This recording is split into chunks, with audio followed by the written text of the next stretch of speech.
Good morning students. आज हम आपके सामने फर्स्ट चैप्टर के कुछ नोट्स लेकर आए हैं। जैसा कि हम सब जानते हैं, कोविड-19 के चलते पूरे देश में लॉकडाउन है, यहाँ तक कि पूरी दुनिया में लॉकडाउन है। इस वजह से हमारे स्कूल वगैरह कुछ भी नहीं खुल रहे हैं। तो फिर मैंने सोचा कि बच्चों की हेल्प के लिए एक छोटा सा वीडियो बना के बच्चों को सेंड करूं। इकोनॉमिक्स का फर्स्ट चैप्टर। मेरा नाम है Bushra Khan Yusufi, economics lecturer, national girls inter college. First chapter है मैक्रो इकोनॉमिक्स का प्रस्तावना। सबसे पहले हम ये समझ लेते हैं कि मैक्रो इकोनॉमिक्स होता क्या है। मैक्रो इकोनॉमिक्स क्या है, इसमें कौन कौन से टर्म यूज होते हैं, आइए सबसे पहले हम इसे एक्सप्लेन करते हैं। मैक्रो इकोनॉमिक्स का मतलब होता है the study of whole economics. मतलब कि मैक्रो इकोनॉमिक्स में किसी भी चीज को संपूर्ण अर्थव्यवस्था का अध्ययन हमारा मैक्रो इकोनॉमिक्स कहलाता है, जिसे इंग्लिश में मैक्रो इकोनॉमिक्स और हिंदी में समष्टि अर्थशास्त्र कहते हैं। मैक्रो इकोनॉमिक्स का अर्थ होता है study about the whole economy, बजाय मतलब कि हम किसी एक पर्टिकुलर की स्टडी करने के बजाय पूरी इकोनॉमी की स्टडी करते हैं, उसे हम उसका संपूर्ण अध्ययन करते हैं, जिसे हम समष्टि अर्थशास्त्र कहते हैं। इसको समझने के लिए एक छोटा सा एग्जाम्पल मैं आपके सामने लिख रही हूँ। मैं उसको आप लोग ध्यान से सुनिएगा और समझने की कोशिश करिएगा।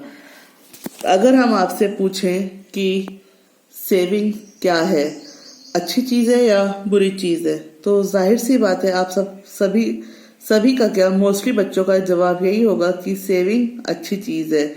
बट जरूरी नहीं है जो एक चीज सब हमारे लिए अच्छी है वही चीज सबके लिए अच्छी हो। जैसे कि अभी आप इसमें देख रहे हैं कि सेविंग इंक्रीज करी हमने। इंक्रीज मतलब यदि हमने सेविंग करना शुरू करा तो वो हमारी बचत हमारी बढ़ गई। बचत बढ़ने से जो हमारी डिमांड है, मांग, वो डिक्रीज हो जाएगी। जाहिर सी बात है जब हम बचत करेंगे तो जो उसकी डिमांड है वो डिक्रीज यानी कि कम हो जाएगी। फिर उसके बाद जब हमारी डिमांड डिक्रीज होगी तो जो दुकानों पर रखा सामान है, दुकानदार उस सामान को बेच नहीं पाएंगे, यानी कि जो हमारा स्टॉक है वो बढ़ जाएगा, स्टॉक हमारा इंक्रीज हो जाएगा।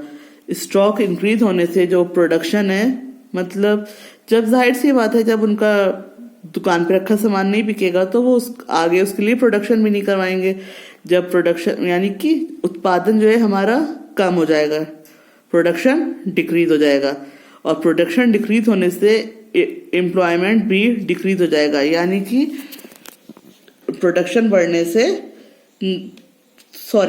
प्रोडक्शन डिक्रीज होने से एम्प्लॉयमेंट भी कम हो जाएगा। मतलब वो कई लोगों को जॉब से निकाल देंगे। तो ये आप लोगों ने देखा सेविंग अच्छी चीज होती है, लेकिन मतलब हमने देखा कि सेविंग अच्छी चीज है, लेकिन हमारी सेविंग की वजह से कुछ लोगों की जॉब चली गई, बहुत से लोग उससे अनएम्प्लॉय हो गए। जनरली ऐसा होता है, आपके बचत करना मतलब ऐसा होगा कि हम जब बचत करेंगे तो खर्च नहीं करेंगे, जब हम खर्च नहीं करेंगे तो दुकान का माल बिकेगा नहीं, जब दुकान का माल बिकेगा नहीं तो पीछे जो रखा प्रोडक्शन है वो रखा रह जाएगा, जब प्रोडक्शन रखा रह जाएगा तो मालिक अपना एम्प्लॉय को बाहर निकाल देगा क्योंकि उसके पास काम नहीं होगा, वो लोग बेरोजगार हो जाएंगे।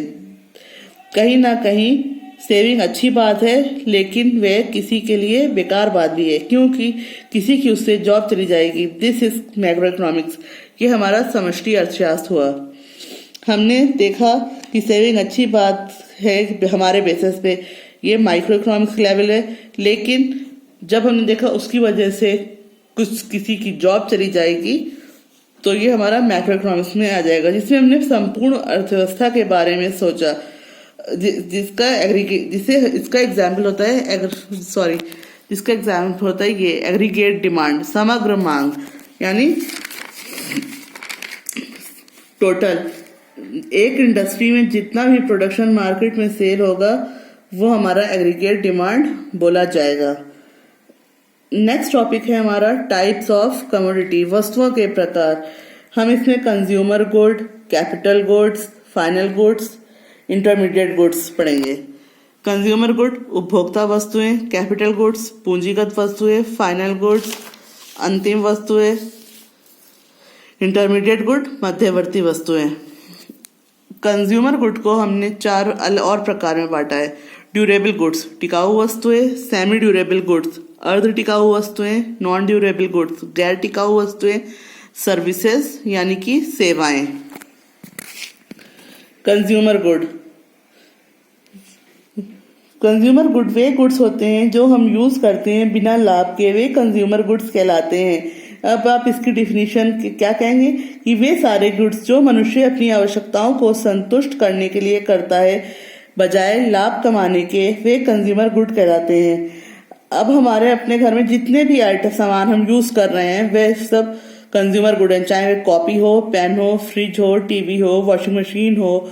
सारी वस्तुएं उपभोक्ताओं को लाभ नहीं दे रही हैं बल्कि वो हमारी उस जरूरतों को पूरा कर रही हैं।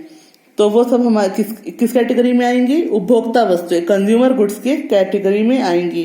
अब कंज्यूमर गुड्स के जो 4 प्रकार हैं, durable goods, semi durable, non durable और services. Durable goods, durable goods वो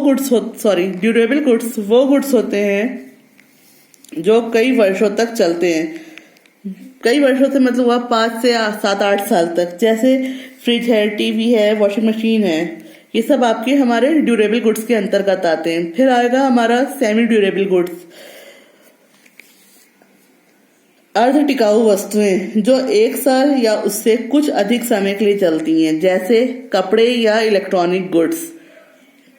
समझ में आ रहा है आप लोग को? जहां पे प्रॉब्लम हो आप हमसे पूछ सकते हैं। देन नॉन ड्यूरेबल गुड्स गैर टिकाऊ वस्तुएं एक बार यूज करके खत्म हो जाएंगी, जिन्हें हम दोबारा यूज करने के बारे में नहीं सोच सकते, जैसे एलपीजी गैस है, पेट्रोल है, दूध है या कोई भी चीज, सब्जी है, कोई भी चीज हमने एक बार यूज करी उसे हम दोबारा में यूज नहीं कर सकते, तो वो हमारी जो है नॉन ड्यूरेबल गुड्स आते हैं, जिसे हम गैर टिकाऊ वस्तुएं कहते हैं। लास्ट है हमारा सर्विसेज, जिन्हें हम नॉन फिजिकल गुड्स कहते हैं, गैर भौतिक। इन्हें हम छू नहीं सकते, सिर्फ महसूस कर सकते हैं। जैसे डॉक्टर से हमने ट्रीटमेंट लिया, टीचर का हमें पढ़ाना देखा है? नहीं देखा है। हमें चौक दिखेगी, डस्टर दिखेगा, कॉपी दिखेगी, रजिस्टर दिखेगा, लेकिन उसका हमें पढ़ाना नहीं दिखेगा। यानी कि डॉक्टर की सर्विस, टीचर की सर्विस, वकील लॉयर की सर्विस, इंजीनियर की सर्विस, ये सब हमारी सेवाएं हैं जो कि हम दे रहे हैं। इसके बाद सेकंड आएगा आप कंज्यूमर गुड्स, आपको क्लियर हो गया। नेक्स्ट है आपका कैपिटल गुड्स, पूंजीगत वस्तुएं, वे वस्तुएं जो उत्पादन क्रिया में आ रही हैं और लाभ कमाने के लिए की जा रही हैं। एग्जाम्पल, जैसे आप लोग जानते हैं फावड़ा, अगर वो प्रोडक्शन एक्टिविटी में यूज हो रहा है, फावड़े का प्रयोग एक लेबर द्वारा किसी काम को करने के लिए किया जाता है, तो वह आपका क्या कहलाएगा? पूंजीगत वस्तु यानी कि कैपिटल गुड कहलाएगा। इसे हम ऐसे भी कह सकते हैं, mostly machines are capital goods, मतलब ज्यादातर मशीनें हमारी कैपिटल गुड्स होती हैं। अगर वही फावड़ा अगर घर में यूज करा जाएगा तो वो हमारा कंज्यूमर गुड कहलाएगा, ना कि पूंजीगत, क्योंकि उससे हम अपनी आवश्यकता को पूरा कर रहे हैं, ना कि उसे हम लाभ कमाने के प्रयोग से यूज कर रहे हैं। वॉशिंग मशीन हम घर में यूज करते हैं तो वो हमारी कंज्यूमर गुड कहलाएगी, लेकिन कोई अगर लॉन्ड्री वाला उसको यूज करेगा वॉशिंग मशीन को, तो वो आपका कैपिटल गुड कहलाएगी। All machines are not capital goods, क्योंकि मशीन का यूज हम सेल्फ सेटिस्फेक्शन के लिए करते हैं तो वो हमारी कंज्यूमर गुड कहलाती हैं। अगर कोई, यदि आपका सपोज आप ये समझिए, अगर आपका एक क्वेश्चन आए एग्जाम में कि all machines are capital goods, तो इसमें आंसर क्या लिखेंगे आप? No, all machines are not capital goods, क्योंकि सारी मशीनें पूंजीगत वस्तुएं नहीं होती हैं। जैसा कि अभी हमने बताया, आप इसको ऐसे समझ लीजिए, जो आपकी सिलाई मशीन होती है, अगर हम घर में यूज कर रहे हैं तो यानी हम अपने सेटिस्फेक्शन के लिए यूज कर रहे हैं, उसे हम कपड़ा सिल के खुद पहन लेंगे। हमने उसे अपनी जरूरत को पूरा करा। लेकिन वही अगर टेलर के द्वारा यूज की जा रही है, टेलर कपड़े सिल रहा है, तो वो टेलर के लिए पूंजीगत वस्तु हो जाएगी। नेक्स्ट है आपका फाइनल गुड।